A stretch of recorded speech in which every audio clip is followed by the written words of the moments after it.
desde ese lugar donde teníamos el modelito del transformador monofásico real, sin parámetros referidos. ¿Qué quiere decir? Que ni lo que tenemos, lo que representa los fenómenos físicos en el bobinado primario. Claudio, perdón Sí. que te interrumpí. ¿Le podés dar un cachitín más de zoom? Más de zoom.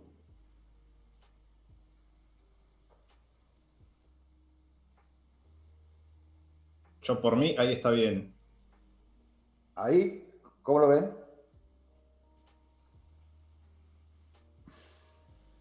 Bien. Ahí se ve bien. Bien. Bueno,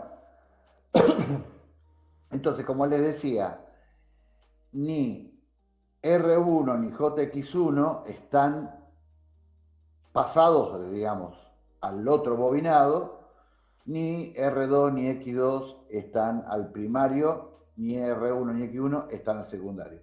Está cada uno en su lugar, con la diferencia de que para justificar los cambios de tensión aparece un transformador ideal en el medio que transforma una FEM de alterna en el primario a una FEM de alterna en el secundario, y no hay nada que se pierda, ni nada que aumente temperatura, ni nada que se cierre por el aire cuando hablamos del flujo disperso.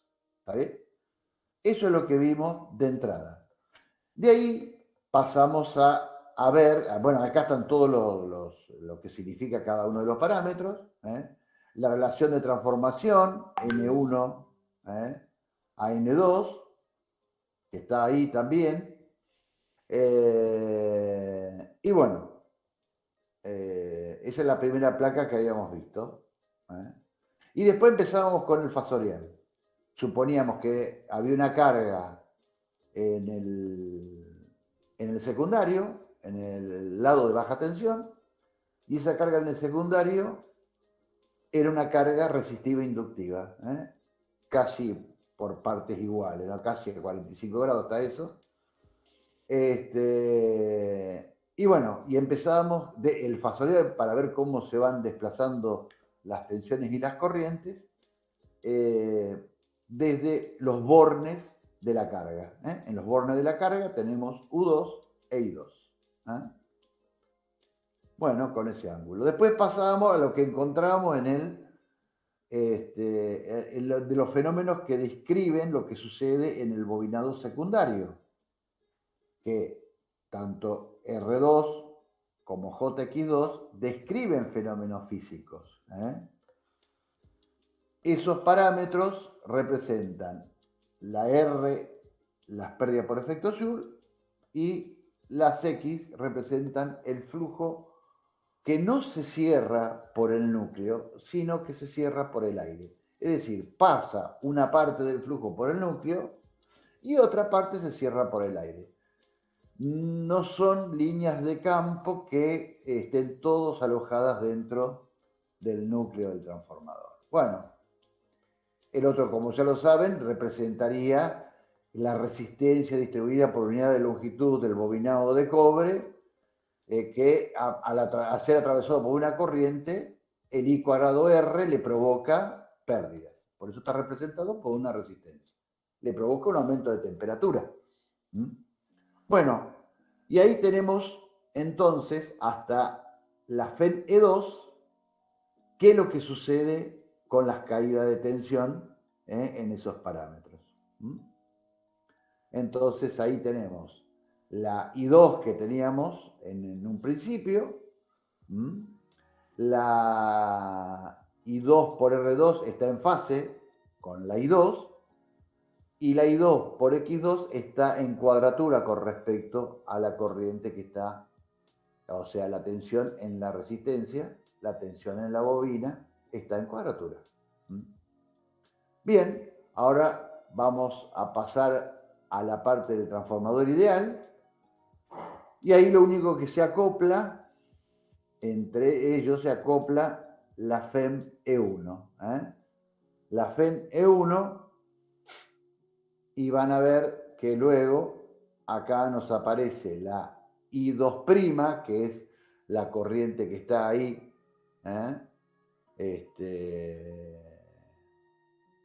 en lo que vendría a ser la parte del lado de alta tensión, pero no existe esa corriente I2'. Es como si fuese la corriente que ve el primario de lo que sucede en el secundario.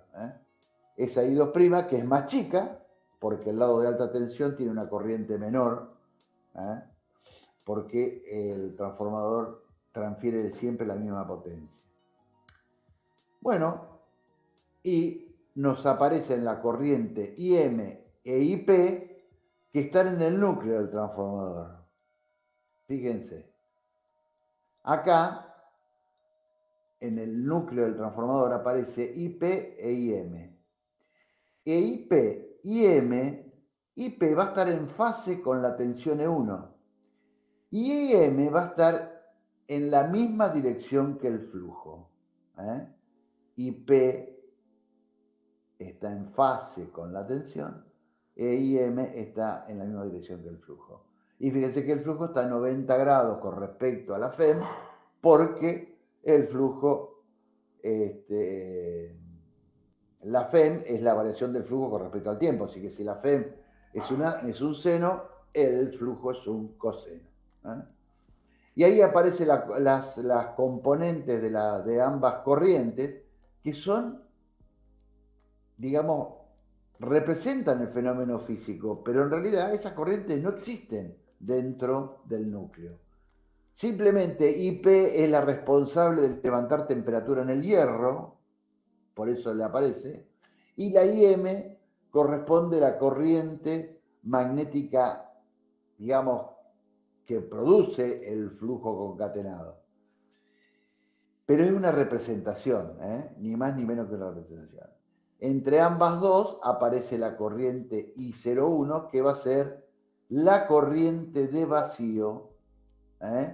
Si ese transformador no estuviese conectado a esa carga resistiva inductiva, la I2' sería 0, la I2 sería 0, y lo único que existiría acá es I01, es decir, que entraría I01 a ese transformador, que también se llama corriente de magnetización.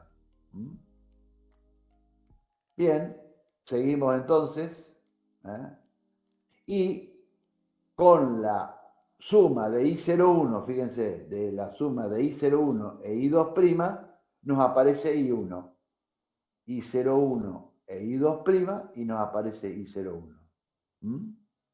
Bueno, con I01 vamos a tener que hacer en el extremo de E1, vamos a tener que hacer el mismo análisis de las caídas de tensiones en R y en X, tal cual lo hicimos en el bobinado secundario.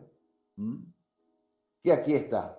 Finalmente, en la misma dirección de I1 está I1 por R1, y en la misma dirección y a 90 grados, en cuadratura con esa tensión en la resistencia, está la tensión en el arrollamiento que representa el flujo disperso. La X que representa el flujo disperso del arrollamiento de alta tensión. Y con eso estaría terminado el fasorial, porque ahí obtenemos la tensión U1. Fíjense que en la medida que vamos haciendo que I2 sea cada vez más resistiva, se va a ir acercando a 1 y todos estos fasoriales van a ir cambiando. Tal es así que cuando tengamos el caso, por ejemplo, cercano a un cortocircuito, I2 y I1, I2 y U2 van a estar casi en fase. Entonces todo ese fasorial se va a modificar. Se va a ir corriendo. Pero es la mejor forma de verlo, para que vayamos entendiendo los fenómenos que suceden. Bueno, después vimos el modelo real, pero con parámetros referidos. Es decir, en este caso, los parámetros referidos del secundario están referidos al primario, con siempre A es igual a U1 sobre U2 o N1 sobre N2, donde N1 es mucho más grande que N2 y por lo tanto este número es mucho más grande que 1. Entonces, ahí estamos con ese modelo. Lo mismo podemos hacer con el modelo real con parámetros del primario referido al secundario. Tenemos la misma aclaración, con la diferencia de que las impedancias que yo veo desde el secundario son mucho más chicas que las impedancias que veo del primario. Porque fíjense que la tensión primaria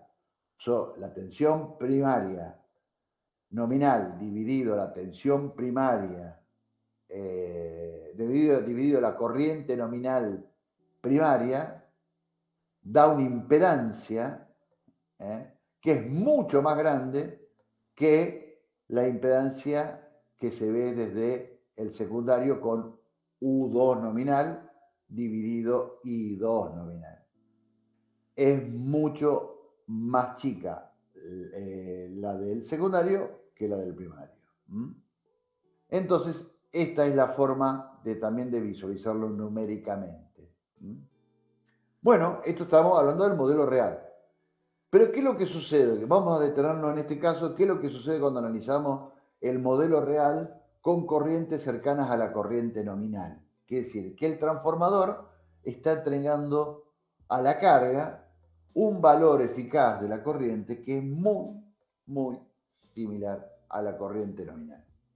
Bueno, cuando se acerca a esos valores, la corriente I02 es prácticamente despreciable. ¿Por qué? Porque es menos del 1% del valor de la corriente nominal. Es mucho más chica. Entonces, si nosotros estamos entregando 10 amperes, lo probablemente que tendríamos que ver de secundario, suponiendo que hay una relación que así lo permite, que sería 1 amper, lo que estaríamos viendo quizás es 1 amper, 0,01, en lugar de ver 1 amper redondo, si en otro lugar tenemos 10. Entonces es prácticamente despreciable cuando estoy en carga lo que sucede en el núcleo del transformador, que es este parámetro transversal que tenemos en el modelo. Cuando eso sucede, pasamos a un modelo como este. Entonces, todo lo que estaba referido, corremos la barra transversal, o sea, ya prácticamente eso no estaría influyendo en el análisis del modelo, y como se fijan acá, nos quedarían los parámetros longitudinales en una misma rama sin estar dividido por la rama transversal. Porque, ¿qué hicimos? Es que 1', y 1', esta corriente que está acá, es aproximadamente igual a I2. En corriente nominal son casi iguales. Entonces hacemos esa aproximación y acá tenemos el modelo simplificado del transformador con parámetros referidos al secundario. Como verán, ahí tenemos la U02, que es igual a la U nominal del secundario, es la misma, pero le ponemos el cerito porque es la tensión que tendríamos si estuviese en vacío el transformador. Cuando está en vacío el transformador, que quiere decir que no hay corriente, no hay conectada carga en el transformador, la tensión a la salida del transformador es la tensión nominal. ¿Por qué? Porque en el primario está puesta la tensión nominal. Esas son las condiciones para el funcionamiento. Y este otro modelito es muy similar al anterior, con la diferencia de que es el modelo simplificado del transformador referido al primario en vez del secundario. Bueno, y acá vemos el modelo fasorial ahora, del modelo simplificado, el factorial del modelo simplificado referido al secundario. Fíjense qué simple se hace ahora el análisis del factorial. Nosotros prácticamente los transformadores los vamos a analizar qué sucede en cercanías de la corriente nominal, porque nos interesa eso. El transformador se fabrica bajo determinadas normas y normas de calidad, normas técnicas, que garantizan una determinada potencia nominal, tensión nominal, corriente nominal.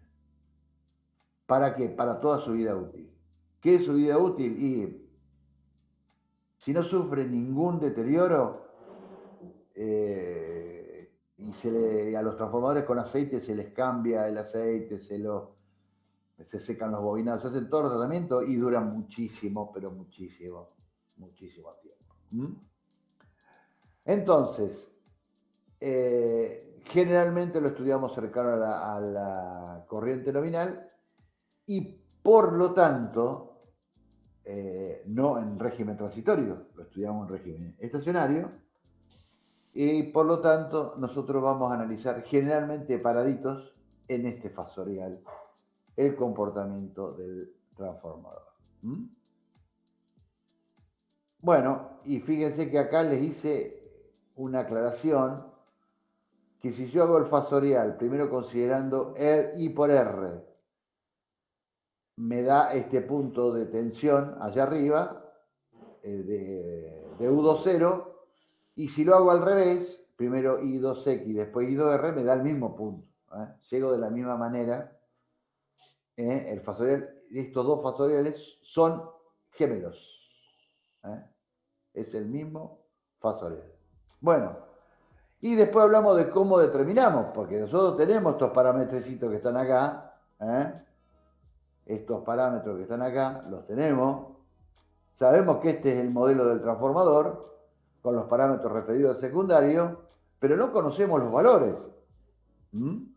Sí conocemos el valor de U20 porque conocemos la tensión nominal del transformador, pero no conocemos qué pérdidas tiene el núcleo, qué valor tiene asociado el flujo concatenado, qué pérdida tienen los arrollamientos y qué valor tiene el flujo disperso de los arrollamientos. Muy bien.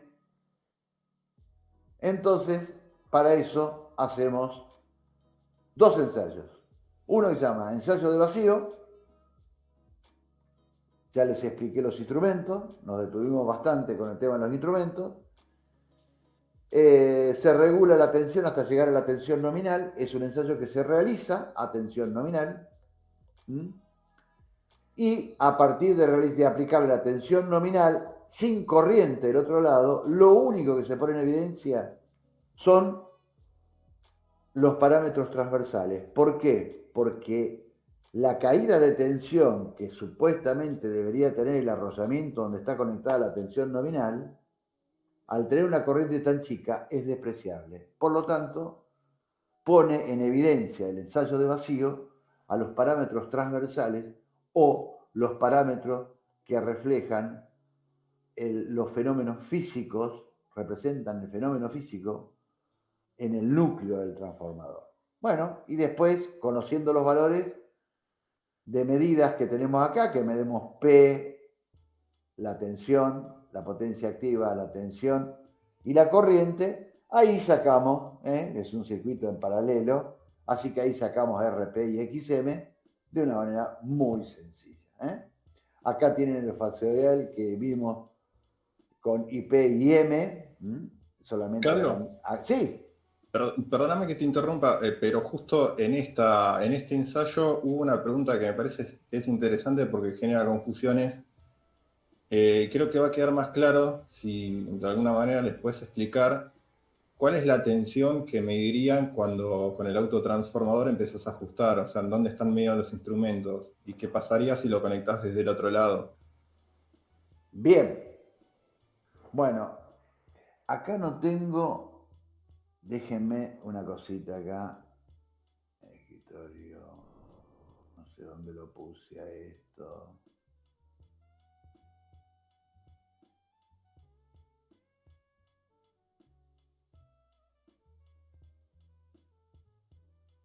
Esperen un cachito que a ver si puedo encontrar el graficador. Tuve que salir a los rajes por otra máquina, así que...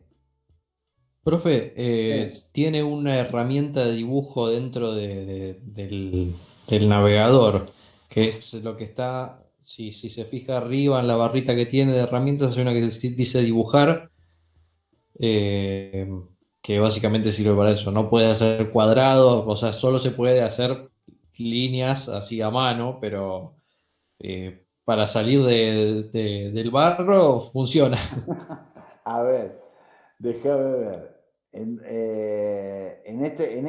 lo que le estoy mostrando, no tengo nada de eso, sí. Sí, sí, ahí donde dice dibujar. Al lado de Está, lectura de voz alta. claro. Está al lado de Ah, lectura de falta. Ahí, eso, profe. Es un dibujar. pincel normal. Ah, es un pincel normal. Bueno, entonces Creo le que voy a puede hacer. ajustar el grosor también ahí. Si ve la flechita de desplegar de abajo. Ahí. Sí, el grosor. Fino, grueso. Que cambia los colores. Ahí está. Le vamos a hacer. ¿Qué color le gusta? A mí me gusta Cualquiera, eso es cierto. el verde inglés, me encanta. Bueno, vamos a hacer con el verde inglés. Bueno, Ah, tiene finalidad. acá hacemos así. Este sería el arrollamiento. Este sería el arrollamiento del autotransformador. ¿Eh? Estos puntos están conectados entre sí. Y este punto que está acá, viene, esto se regula, es decir, va tomando cada una de estas bobinas y va girando. ¿Qué sucede? Esto arranca desde cero, es decir, la flechita arranca desde acá. Arranca desde acá. Acá tengo una tensión, póngale que el transformador tiene una tensión nominal de un lado de 220 y el otro lado de 400 volts. Yo acá tengo 500 volts. 500. Lo conecto el autotransformador a 500. Y voy regulando con la flechita desde acá y voy subiendo tiki, tiki, tiki, tiki, tiki, hasta que en este voltímetro me indique la tensión nominal del arrollamiento donde estoy. Es decir, si estoy en arrollamiento de 220, me tiene que indicar 220. Entonces, no sé si es eso, Felipe, lo que pedías. Sí, más que nada, digamos, que quede claro también qué es lo que sucede cuando, digamos, los instrumentos se ponen del otro lado, que es donde empieza a generar un poco más de confusión, porque por ahí, en la forma genérica en que lo mostramos, por ahí queda claro, pero cuando empiezan a indagar un poco más, marea un poco. Bueno, si los instrumentos están del otro lado, o sea, nosotros hacemos el ensayo de vacío, lo podemos hacer de cualquiera de los dos lados. Lo que sucede es que preferentemente se hace del lado donde yo puedo medir una mayor corriente. Esta corriente que tengo que medir acá, generalmente la tomo del lado de baja porque es más grande que del lado de alta. Entonces, yo dejo abiertos los dos arrollamientos y pongo los instrumentos, todos los instrumentos del lado del arrollamiento de baja tensión. Este es el lado de baja tensión. Este que está aquí es el lado de baja. Esto de baja tensión. Y este otro que está aquí es el lado de alta tensión. Entonces, cuando yo regulo acá y veo acá la tensión nominal, 220, ahí paro el ensayo. Acá, si esto es 500 kilovolts, voy a ver, o 400, voy a ver 400 volts acá, en este voltímetro. Si yo lo hago al revés, es decir, pongo los instrumentos en el lado de alta tensión, por ejemplo acá, vamos a suponer que ahora son 400, el lado de alta tensión, yo voy a regular acá hasta ver que esta tensión que tengo acá sea 400. ¿Cómo lo veo yo?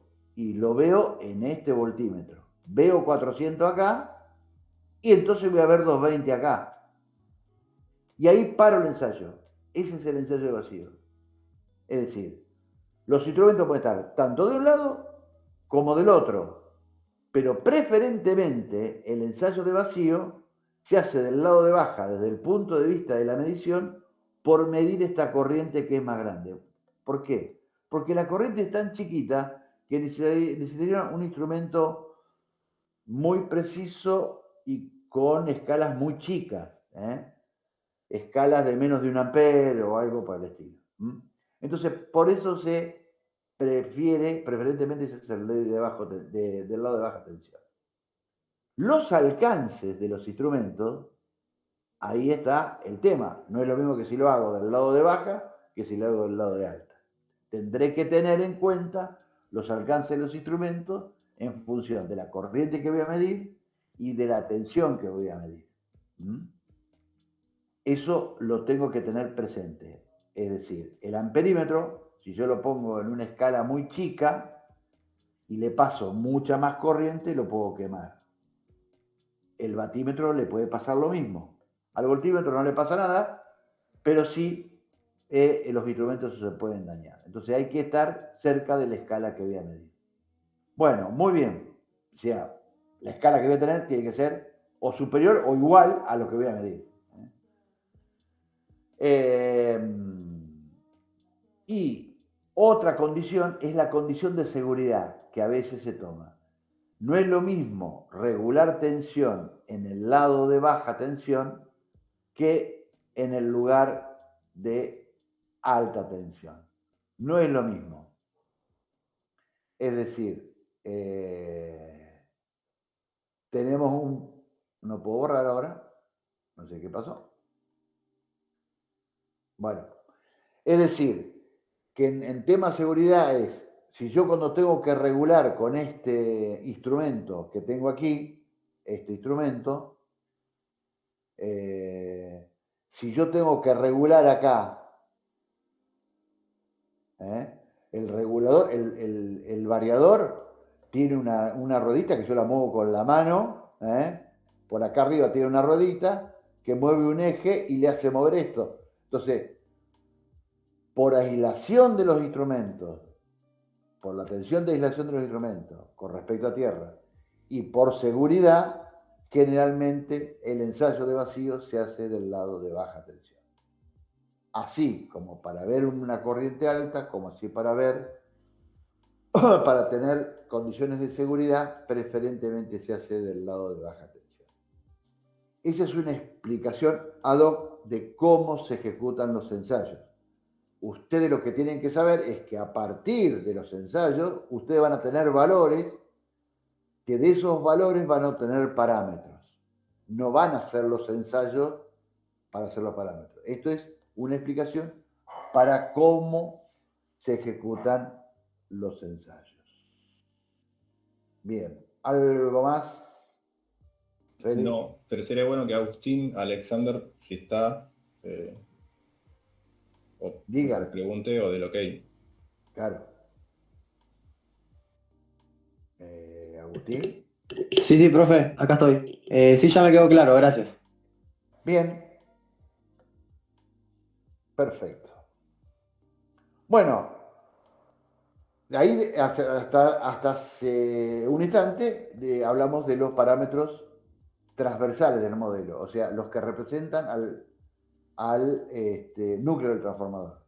Y acá vamos a ver los parámetros longitudinales, lo que representan a los bobinados, los fenómenos que representan a los bobinados. Bueno, este ensayo se llama ensayo de cortocircuito. ¿Por qué se llama ensayo de cortocircuito? Porque nosotros, este ensayo, a diferencia del anterior que se hacía a tensión nominal, se regulaba con un variador de tensión hasta la tensión nominal, acá se regula la tensión hasta la corriente nominal. ¿Por qué? Porque uno de los arrollamientos se le pone una pletina de cobre derecho viejo. Algunos lo miden, por eso ponemos ahí, ponen un amperímetro, pero eso es un cortocircuito que se ve ahí como que está puesto en el secundario. Y los instrumentos De la misma manera se disponen para medir corriente, tensión y potencia. Acá, a diferencia del anterior, en esta corriente ICC que está aquí, vamos a ver la corriente nominal, del lado donde estamos. Es decir, en este caso lo hicimos del lado de alta tensión. Como lo hicimos del lado de alta tensión, la S nominal dividido la U nominal 1, esa va a ser la corriente nominal. Entonces, en la placa del transformador vemos, y la tensión de alta tensión son, qué sé yo, 500 volts. La potencia son 5 kVA. Bueno, muy bien, hagamos la cuenta, qué sé yo, bueno, lo tengo que regular hasta que por el amperímetro vea esa corriente. Bien, cuando veo esa corriente, se termina el ensayo. Y mido potencia y mido tensión. Y con esos valores de corriente, potencia y tensión, puedo calcular los parámetros, la Z que yo tengo en la rama longitudinal de mi modelo simplificado. Entonces, ahí lo tengo y lo determino. Es muy fácil, es cuestión de que en función de los valores vemos cómo se sacan las impedancias. Fíjense, es simplemente aplicar el conocimiento de impedancias. Con lo que medí de potencia activa, conozco un ángulo phi, un coseno de phi, y ahí, bueno, puedo determinar los parámetros de la parte real y de la parte imaginaria de esa impedancia que tengo en esa rama. Es exactamente lo mismo que eso, ¿no? Llegamos a la ley de Ohm. Estamos siempre en la búsqueda de la ley de Ohm. Después hay un ejemplito de parámetros, que acá no me voy a detener, simplemente tienen las características del transformador, tienen lo que se midieron en cada uno de los ensayos, y a partir de ahí, con las corrientes nominales primarias y secundarias, tenemos, tenemos lo que se leyó en los ensayos, y ahí sacamos los parámetros con una precaución. ¿Cuál es la precaución? Que si nosotros vamos a hacer el modelo totalmente al secundario, referido al secundario, nosotros tenemos que conocer la R equivalente 2 y la X equivalente 2, si los parámetros están todos referidos al secundario. Porque como el ensayo de cortocircuito se hace del lado primario, en este caso tenemos que pasar al secundario. Bueno, y acá vale una aclaración. De la misma manera que dijimos que había condiciones de seguridad y condiciones técnicas en el ensayo de vacío, en el ensayo de cortocircuito también las hay. ¿Cuáles son? Bueno, cuando yo regulo acá la corriente que va por acá, cuando yo regulo esta corriente con el autotransformador, cuando yo regulo la corriente que va por el autotransformador, cuando yo voy pasando por las espiras de acá, imagínense que es como que voy pasando de espira a espira para ir aumentando la tensión y a la vez se va detectando el aumento de la corriente. Como esta es la corriente nominal, yo puedo saltar de una espira a la otra y me pueden llegar a saltar 1 ampere, 2 amperes de espira a espira, cuando voy creciendo. Entonces se busca hacer este ensayo del lugar donde la corriente nominal es la más chica. Ese es el aspecto técnico de la cuestión. Y como no hay problema hacerlo del lado de alta, porque la tensión que va a aparecer es una tensión del 2, del 3% de la tensión nominal, no va a haber problema de medir tensión ahí con respecto al aislamiento de los instrumentos. No va a haber problema con eso, no hay problema de seguridad, por eso es que se hace de esa manera. Bien, Profe, entonces, sí. a ver, Yo quiero ver si lo paso con mis palabras, a ver si termino de entender todo esto más o menos. Dale. Entonces, nosotros en el ensayo de vacío, lo que estamos haciendo es conectar el transformador y como yo a ese transformador no le puse una carga, lo que veo que calienta es el núcleo, o sea, todas las pérdidas que voy a tener son las del núcleo. Son responsabilidad del núcleo, sí. Por eso los parámetros que puedo sacar en el ensayo vacío son los transversales, son los del núcleo. Solo del núcleo. Sacás dos. Uno es el flujo concatenado Claro, sí, sí, sí, y el otro es el calor que tiene. claro. Sí, sí, yo digo calor como para entenderlo como un tipo de Claro, pérdida. tal cual. Es pérdida. Calor es pérdida. Por eso. Y en el ensayo del cortocircuito, o sea, es como que, yo me lo imagino así, como que agarro un transformador, pongo el secundario en corto, entonces lo que va a pasar, me va a calentar los dos bobinados. Entonces, por eso yo ahí entiendo que... Porque la corriente que va a circular va a ser cercana a la nominal.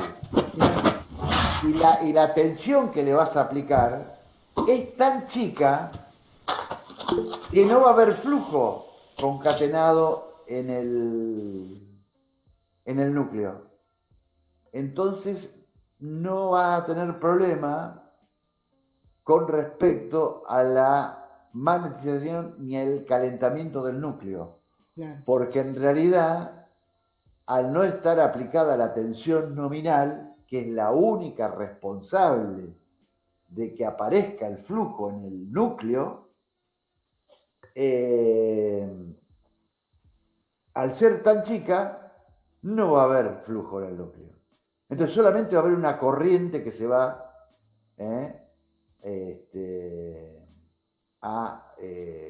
a circular por ambos arrollamientos. Perfecto, entonces es más o menos así como lo Sí, termino. es más o menos así como... Perfecto, listo, gracias. Es decir, y digamos, una vez que más o menos con su idea alcanzan a entender, vayan leyendo otras cosas. Si quieren lo escuchan 10.000 veces lo que digo yo, pero yo les recomiendo que no, para evitar algún suicidio o algo por el estilo. Y sí les recomiendo de que lean en otros lugares cómo explican el ensayo de vacío y el ensayo de cortocircuito, así lo van asimilando, porque lo que es complicado de esto es lo siguiente: uno de un día para el otro no adquiere la terminología técnica. Esa es la cuestión, pero la tiene que adquirir, digamos. Nosotros estamos obligados a forzar esa adquisición de la terminología técnica para describir estos fenómenos. Seguimos. Bueno, después con los parámetros de vacío, con los ensayos de vacío, determinamos los parámetros de vacío. Profe, una consulta. Sí. ¿Puede ser que los transformadores, digamos, tengan como un baño de aceite que actúa como refrigerante para disminuir las pérdidas por calor? Los transformadores, los bobinados, ya están aislados en sí con un barniz. O sea, entre... Claro, sí, el núcleo está todo, digamos, las todo chapitas barnizado. y está todo... Los transformadores claro, ya de potencia están refrigerados, la gran mayoría. Hay transformadores que son con núcleo al aire. Esos transformadores son muy especiales, que se usan en determinados lugares, que no usan aceite. Pero si no, lo que ustedes ven, que está arriba de un poste o de una estructura, lo que ustedes ven es un gran tacho, ¿no?, de hierro, de planchuela, donde ahí todo eso está en aceite, por supuesto que para que se enfríe, es decir, que el calor que desprende tanto el núcleo como los bobinados se transfieran al aceite y el aceite lo disipe a la atmósfera. Algunos de esos transformadores tienen como unas aletas, unos disipadores, para aumentar la superficie de transferencia de calor. Entonces, de esa manera podemos enfriar un poco. Y hay algunos transformadores que, aparte de eso, también tienen sendos aireadores dispuestos de tal manera para poder enfriar el núcleo o la cubeta donde está el aceite. Pero sí, es cierto, vienen embebidos, no vienen embebidos, vienen, digamos, en un tacho lleno de aceite, van metido el transformador en los arrollamientos. Que eso necesita mantenimiento.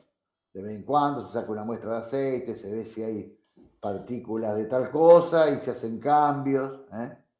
Claro, sí. Yo en un lugar donde laburaba se le hacía un mantenimiento preventivo a los transformadores y le hacían el análisis del aceite para ver la rigidez dieléctrica, creo. Pero no sabía si estaba dentro del transformador en el baño de aceite o era un recipiente tipo como un intercambiador que estaba conectado, digamos, fuera de la estructura del transformador. No, es directamente el núcleo en un tacho donde se mete el aceite, se mete el núcleo adentro. Y si vos lo ves, vas a ver que tiene los tornillos arriba, donde el chapón se ha fijado a la cubeta, donde se metió el aceite. Es bien simple, es un armatoste infernal, pero es una cosa muy, muy simple.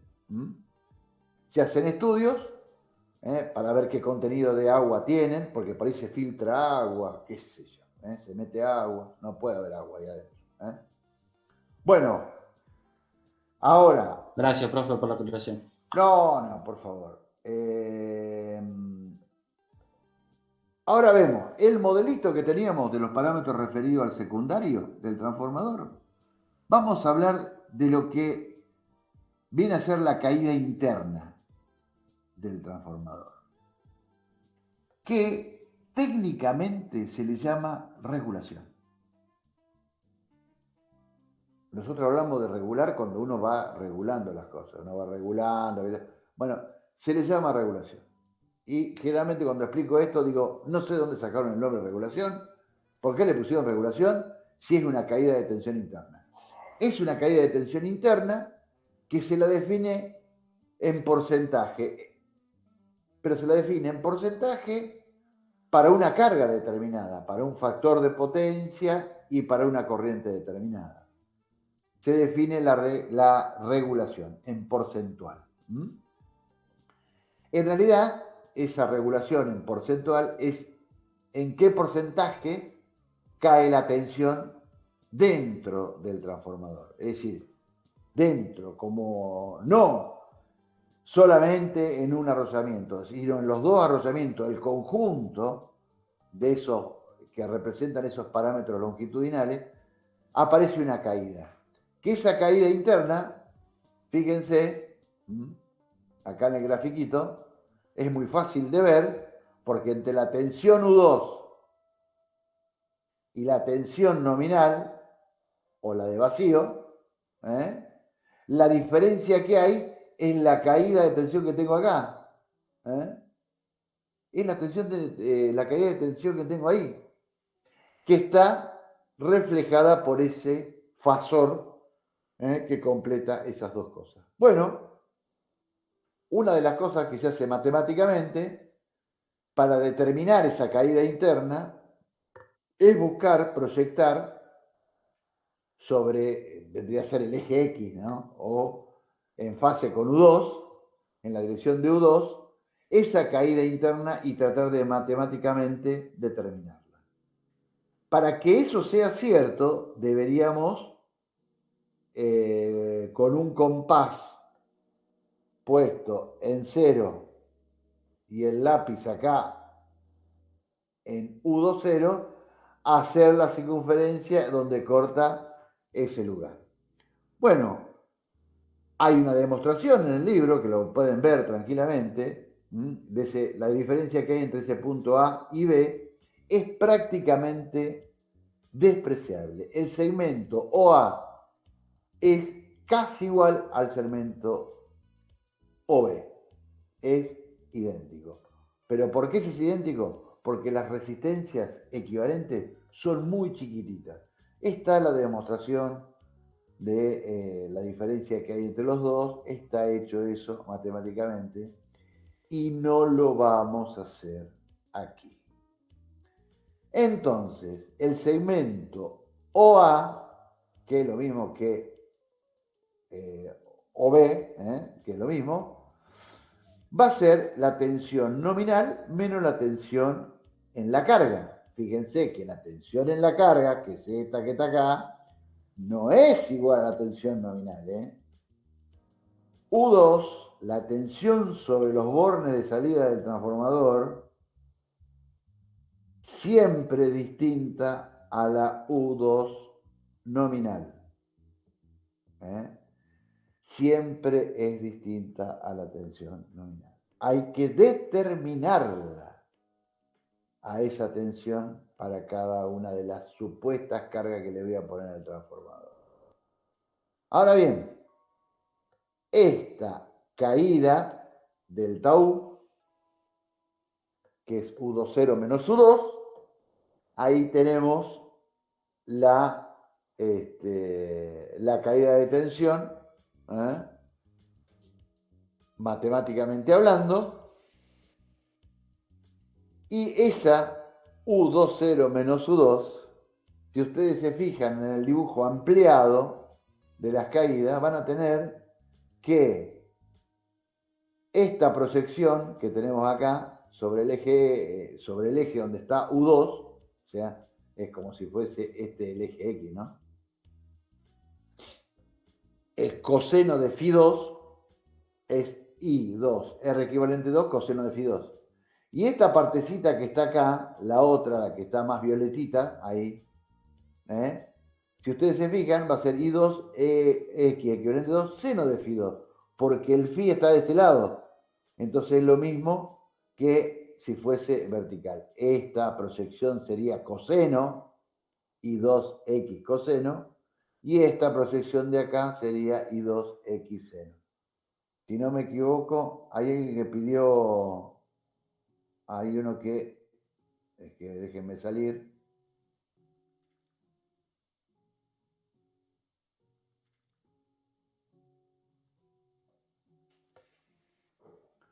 Alguien que pidió entrar.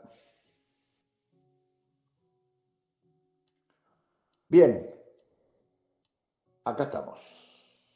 Entonces, una vez hecho ese dislate de la cuestión, vamos a encontrar de que U20 menos U2 es I2 R equivalente 2 coseno de Φ más I2 X equivalente 2 seno de Φ.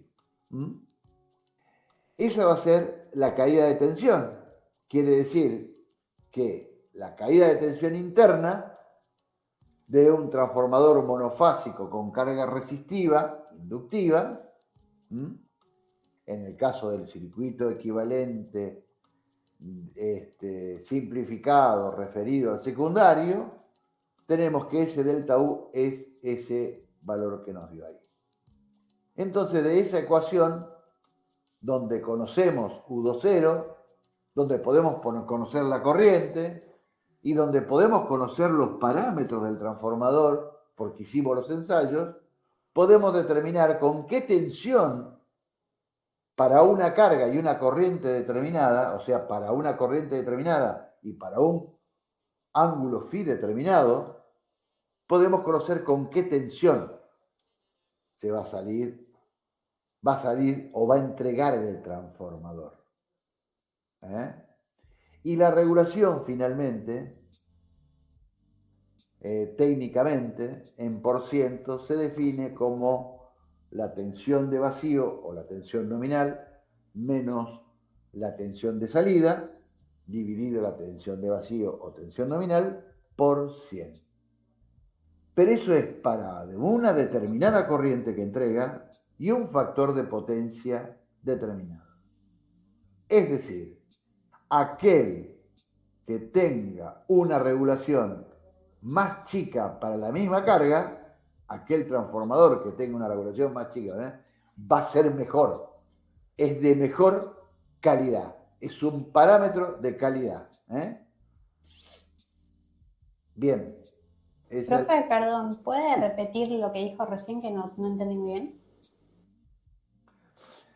La regulación en por ciento, si ustedes se fijan en la formulita, es como que le da un porcentaje de la caída de tensión que tiene.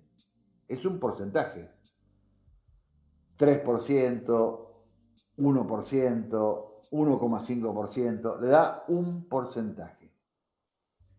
Ahora bien, pero ese porcentaje se da para un determinado valor eficaz de la carga que consume del transformador con un factor de potencia determinado, es decir, con un I2 para un I2 y para un Φ2 determinado.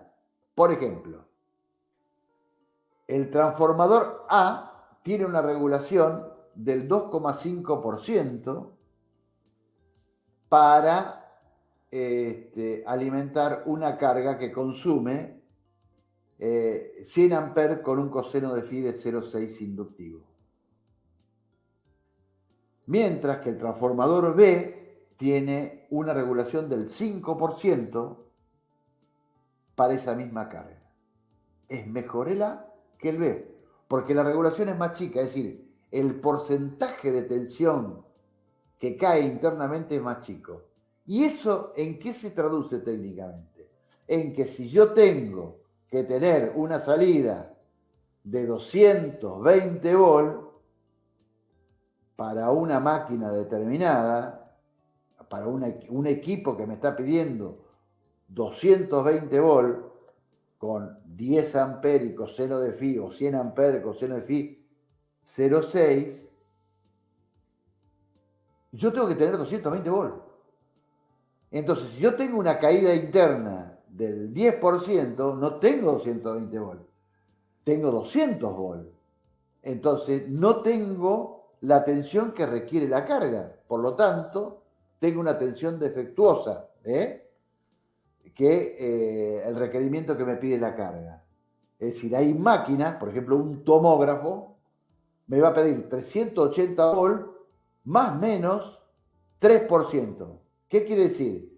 Que no puede ni ser por encima del 3% de 380, ni por debajo de 380, el 3%, ni por 3% por debajo, para que funcione bien. Entonces, el transformador que va a alimentar ese tomógrafo, sí o sí, va a tener que tener una regulación que va a ser menor del 3%.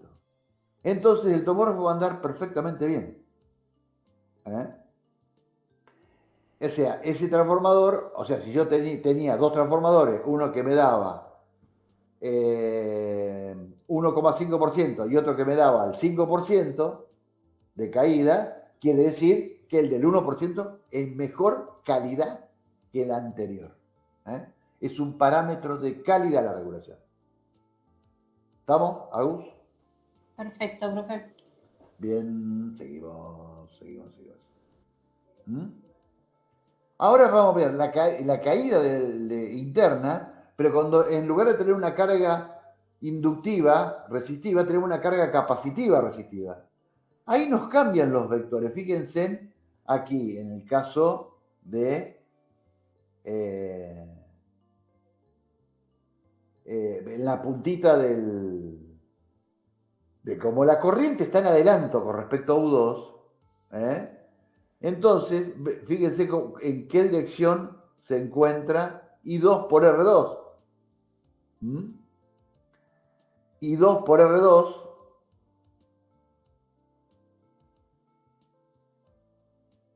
I2 por R2. La corriente está en adelanto.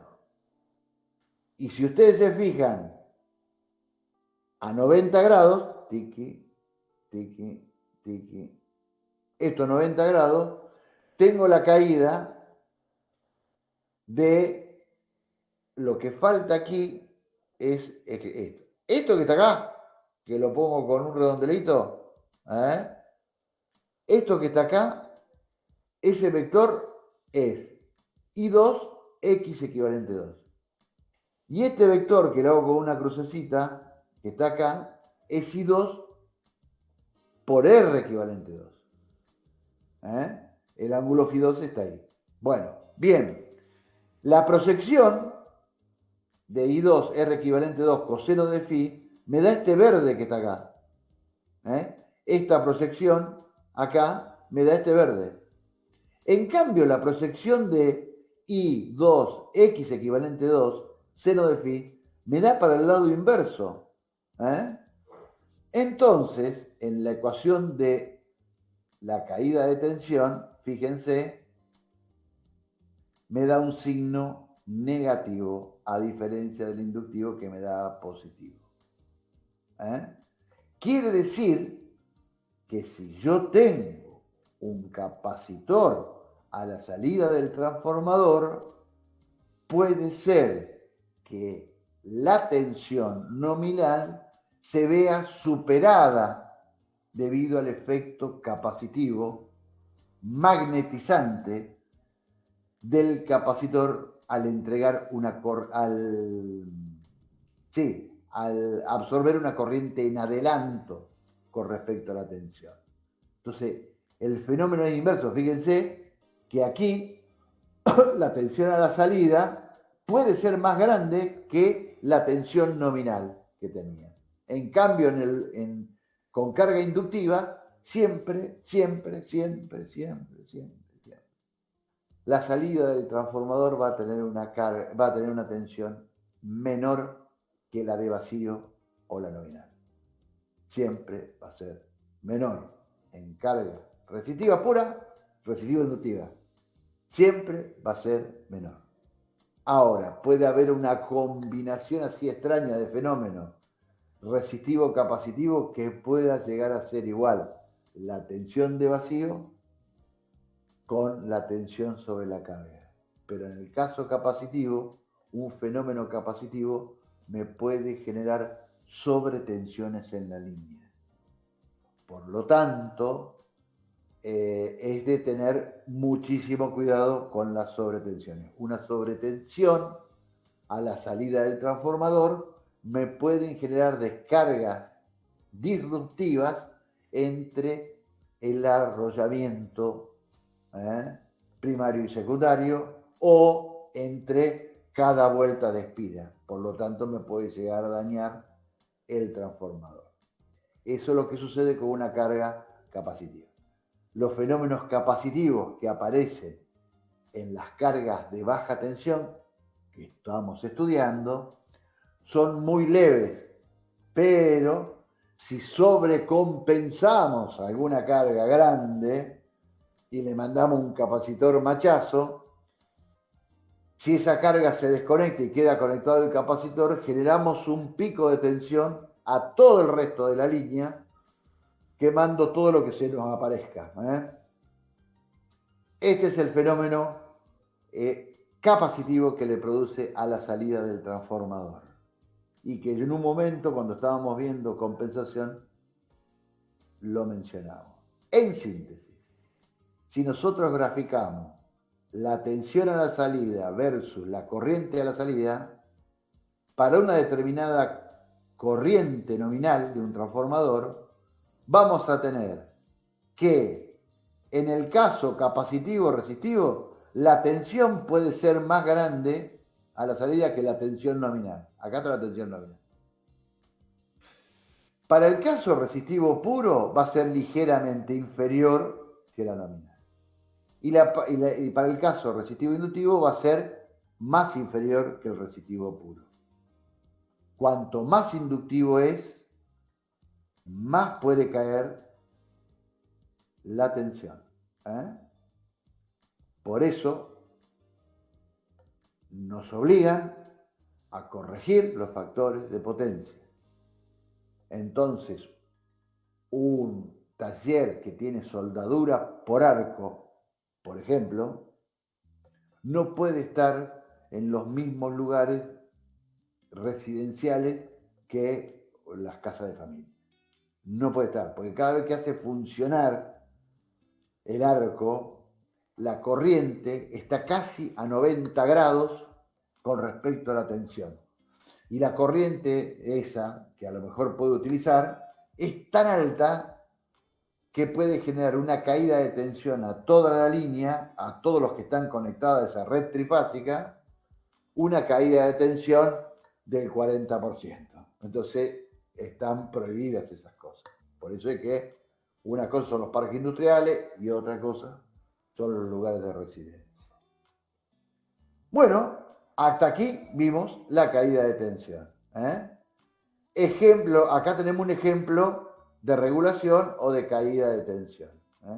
Tomando un transformador, el transformador que vimos anteriormente, demanda un 70% de la corriente nominal con un coseno de phi de 0,7 inductivo.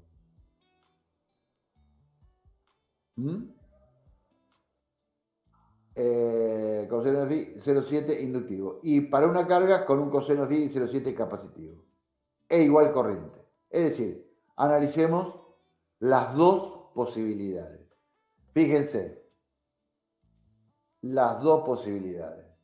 Entonces, aquí tenemos la expresión para cuando es inductivo y aquí sacamos para el caso que es inductivo. Nos da un 2%. La tensión, fíjense, nos dio 130.23 y la tensión nominal o la de vacío era 133. Nos dio más chica. En el caso capacitivo, la tensión que nos dio la salida es 134. Nos dio un 1% más. Entonces, fíjense que a diferencia del inductivo, la regulación en el caso capacitivo nos da un 1%, pero no un 1% más, sino un 1% menos. O sea que no tengo caída de tensión, sino tengo una sobretensión del 1%. Esto es lo que quieren decir los signos y los números que estamos viendo acá. Bien. Y ahora venimos a la madre de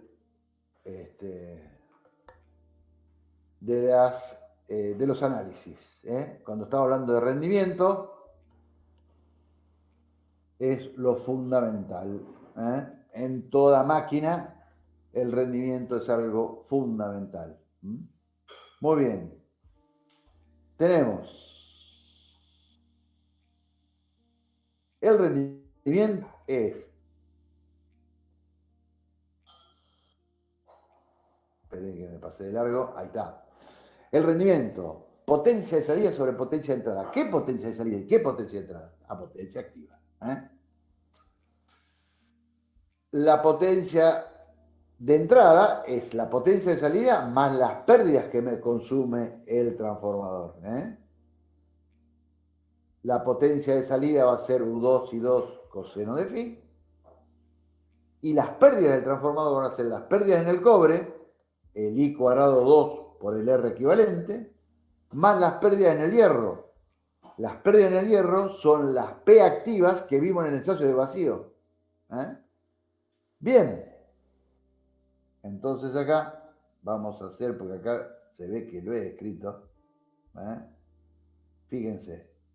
Pérdidas en el cobre, y 2 al cuadrado por R equivalente. Pérdidas en el cobre de los arrollamientos. Son pérdidas por efecto Joule. Y las pérdidas en el hierro, que también se escriben P0, PFE por ferrum, o pH de hierro. Pérdida en el hierro. De estas formas las pueden encontrar escritas en la bibliografía. Estas pérdidas son producto del lazo de histéresis y de las corrientes de Foucault, que provocan un aumento de temperatura en el núcleo. Bien. Si graficamos, pero antes de graficar, reemplazamos la potencia de salida, reemplazamos la potencia de salida y las pérdidas en la ecuación. Si graficamos esto, nos vamos a encontrar con lo siguiente. Las pérdidas de vacío o las pérdidas en el hierro no dependen de la corriente, o sea que son constantes. Las pérdidas en el cobre,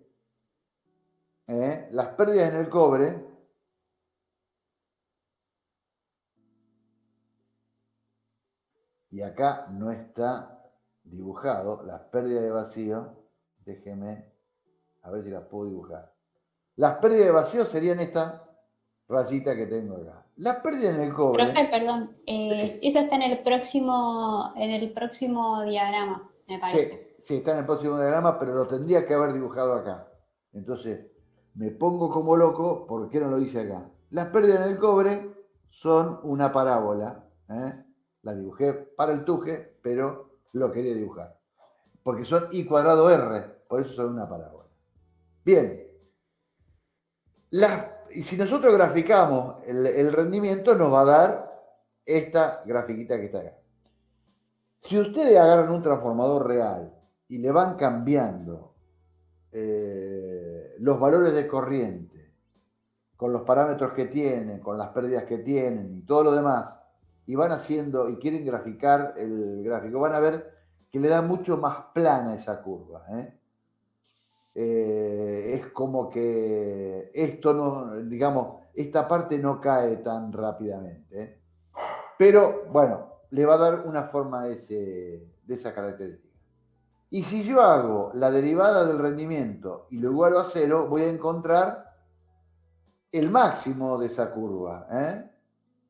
Voy a encontrar el máximo de esa curva. Es decir, cuando la pendiente es 0, cuando es tangente en el punto, y es 0, vamos a encontrar el máximo de esa función y por lo tanto vamos a determinar el punto donde se hacen iguales las pérdidas.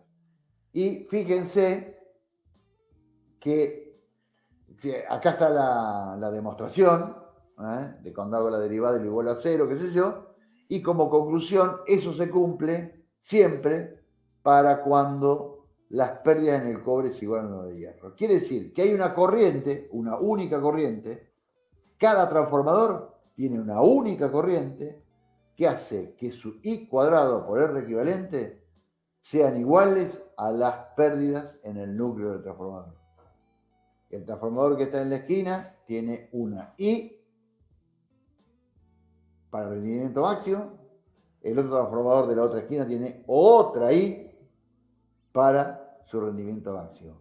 Es decir, que iguala las pérdidas en el cobre a las del hierro. Entonces, eso es esto que está acá. Cuando I2 al cuadrado por R equivalente 2 es igual a las pérdidas en el hierro o las pérdidas que medimos en el vacío, esa I2 es única para cada transformador. Hay una sola corriente que cumple con esa situación para cada transformador.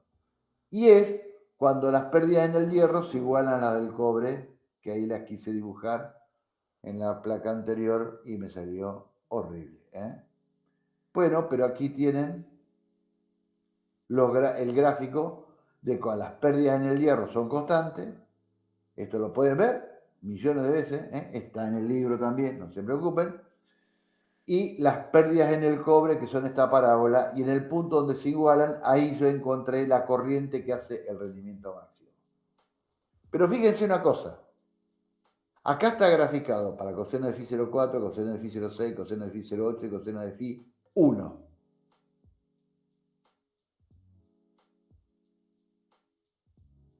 Todos estos valores máximos, o sea, hay una sola corriente, pero hay distintos valores máximos del rendimiento máximo. El más grande de todos es para coseno de phi igual a 1. Ese es el más grande de todos. No quiere decir que sea el único, porque va a haber un rendimiento máximo para 0,8, un rendimiento máximo para 0,6, depende del factor de potencia de la carga. ¿Estamos? Lo que sí es único es este valor de corriente para el rendimiento máximo. Es el uno solo el que me hace igualar las pérdidas. Por supuesto, porque surge de esa ecuación. Entonces, ahí terminaríamos con este asunto que de lo del rendimiento. Entonces, aquel transformador que tenga mejor regulación y mayor rendimiento va a ser el de mejor calidad. ¿Para qué? Para una carga determinada. Entonces, de esa manera, vamos a tirar por la borda todas otras ideas así extrañas. Esto es plata. Es decir, es economía. El transformador de mejor regulación y que tiene mejor rendimiento es el de mejor calidad. Y eso es indiscutible que es el de mejor calidad. Cuando mejor rendimiento tiene, mejor regulación tiene, mejor va a tener la prestación mi transformador. Entonces voy a tener menos pérdida en mi sistema y voy a tener más eficiente mi sistema. Y aquí tenemos el ejemplito. Tenemos, tomando el transformador anterior, demanda el 100% de la carga de la corriente nominal con un coseno de phi de 0,8 inductivo y por una carga de coseno de phi de 0,8 capacitivo, igual corriente, calcular el valor máximo del rendimiento máximo. Entonces, acá están calculados para el caso inductivo, para el caso capacitivo, el rendimiento. Para el caso puro y exclusivamente resitivo, el más grande que voy a tener va a ser este que está acá. 98,9 para el resistivo puro. Para el caso capacitivo va a ser 98,6 y para el caso inductivo 98,5.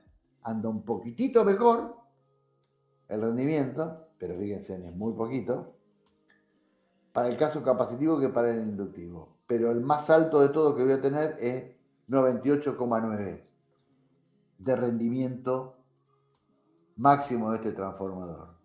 Eso es una forma de compararlos bien inmediatamente. Es decir, simulo que tengo una carga de coseno de phi unidad y comparo los transformadores uno con otro y el que me dé mayor valor, mayor porcentual, ese lo elijo.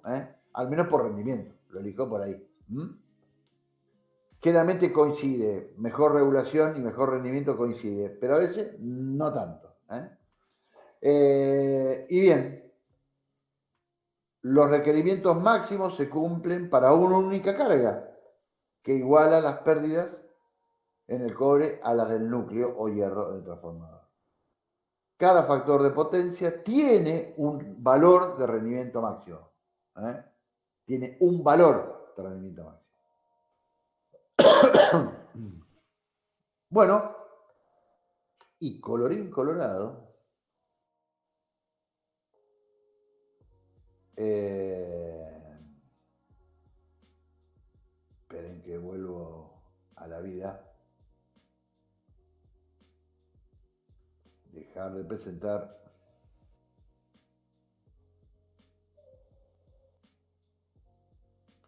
No sé qué hice. Ahí está, ahí se lo ve, profe. Ah, bueno. No. Ahí está. Bueno. Y acá que apareció. Boxilla. Ahí está. Bueno. Ahí estamos.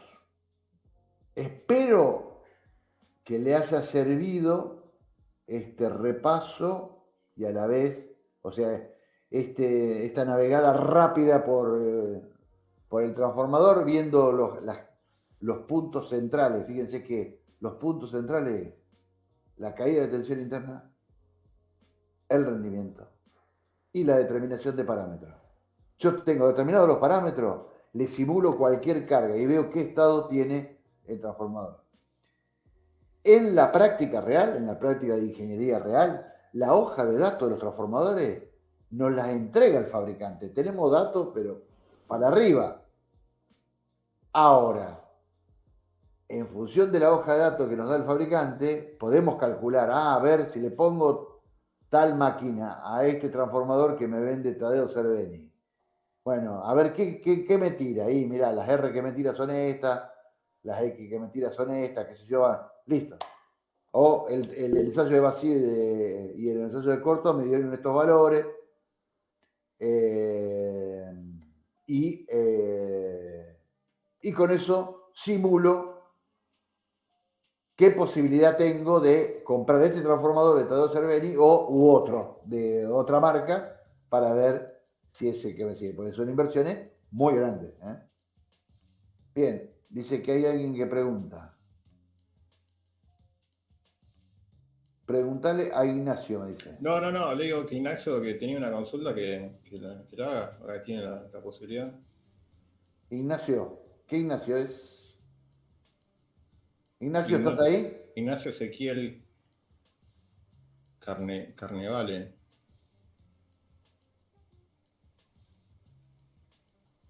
Y de estar está, pero... Bueno. Hola. Sí, estoy Hola. acá. Ah, bien, ahí está. Bien. Sí, le había preguntado a Felipe porque como usted estaba dando la clase no lo quería interrumpir, igual le mandé un mensaje, que no me había llegado la notificación de la corrección del parcial, que vendría a ser el recuperatorio. Sí. Y me fijé y lo tengo desaprobado por el hecho de que en uno de los puntos me equivoqué y se me restó la mitad del valor del punto. Y eso en Sí. otros parciales no se aplicó esa metodología. Y yo, sin ese resto, yo hubiese aprobado. Eso es lo que me sorprendió y quería consultar por qué había pasado eso y por qué se aplicó esa metodología ahora, en este No, recuperatorio. generalmente nosotros la resta del punto, de un porcentaje del punto en realidad, ante una contestación equivocada, la venimos tomando desde que se empezó este sistema en forma virtual. Quizá no lo hemos tomado en los últimos parciales. En el primer parcial, en el primer recuperatorio no se tomó porque yo me equivoqué en unas respuestas y en este que justo voy a probar se me descuenta. No sé, me pareció medio extraño que se aplique justo en el último recuperatorio. No es extraño, porque seguramente el que te descuenta puntos sería una pregunta muy sencilla, en general. Digamos. Es un poco complicado tomar los ejercicios en forma virtual, es mucho más simple en la hoja, pero digamos, en una hoja vos podés escribir. Digo, perdonen que los tengo a todos, pero sería bárbaro de que todos sepan eso. Un parcial que aparentemente los ejercicios parecen estar bien, uno de los ejercicios que involucra conceptos del resto está mal y correspondería que se anule directamente el parcial. No es que tenga un puntito uno, 2 puntitos el otro, 3 puntitos el otro. Directamente se anularía eso. Eso sería la forma de corregirlo. Es decir, algo que está vinculado con otra cosa invalida el resto, porque es decir, o el resto se adivinó o no se entendió el concepto de lo que se tomó. En definitiva, es eso lo que debe haber sucedido. Lo único que se restó fue un puntito a esa pregunta. La pregunta quizás decía que en el caso de respuesta incorrecta, se descontaba un porcentaje. Esa es la explicación. No lo decía, profe. Y en el anterior recuperatorio era el mismo ejercicio, lo contesté mal y no se me descontó puntaje. En realidad había que mostrar en hoja, vio que hay multiple choice y mostrar en hoja. Y ese no lo había resuelto por el hecho de no haberlo entendido. Pregunté, traté de entenderlo, lo practiqué, claramente lo practiqué mal o en algún concepto le pifié, pero no se me había descontado puntaje. Bueno, esta vez sí se descontó, pero bueno. Y no estaba avisado. Digamos, si ese es el... Yo quería saber una solución para este caso o en caso de tener desaprobado el primer parcial, cómo encaro el resto de la materia si aplica para, o sea, cursar el segundo parcial ¿O cómo es el asunto para poder Si vos, regularizarlo? si vos querés seguir en el curso y aprobás el segundo parcial, vas a poder acceder a la regularidad. Ok. Vas a poder acceder a la regularidad. Igual estate Pero, preparado porque puede haber otra evaluación para vos puntualmente. Sí, porque sería un poco injusto para el resto, ¿no? Exactamente.